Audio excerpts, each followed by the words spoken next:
தமிழ் தாய் வாழ்த்து விஷயத்த அங்க கொண்டு போக வேண்டிய அவசியம் இருந்ததா அப்படின்ற கேள்வி அவசியமே கிடையாது.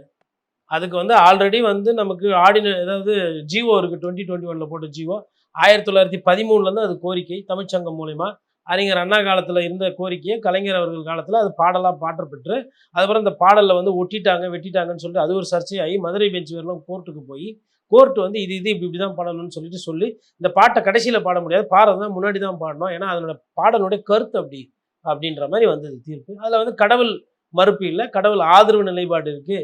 இது எப்படி திராவிட கட்சிகள் இது ஏற்றுக்குமெல்லாம் முடியும், இல்லை இல்லைங்க நான் தமிழ் தாய் வாழ்த்தை கடவுளாக பார்க்குறோன்னு சொல்லி ஏற்றுக்கிறோம் அப்படின்ற மாதிரி போன வரலாறு. இதெல்லாம் தெரிஞ்சாதானே என் வீட்டு பத்திரம் வந்து என்கிட்ட இருக்கணும், நான் போயிட்டு ஜி பத்திரம் எந்த காணும் இருக்குதா அப்படின்ற மாதிரி இருக்கு கேட்கறது. சரி, இது வந்து நான் உங்களை கேட்டு பண்றேன், இணக்கமா இருப்பேன் அப்படின்னு சொல்லக்கூடிய ஒரு நடவடிக்கை. அந்த இடத்துல அதுதான் நான் வந்து நான் உங்க கை ஜி சொன்னா நான் கேட்பேன். எனக்கு வந்து நான் தமிழ் தாய் வாழ்த்து பாட போறேன், நீங்க அப்ஜெக்ஷன் பண்ணாதீங்க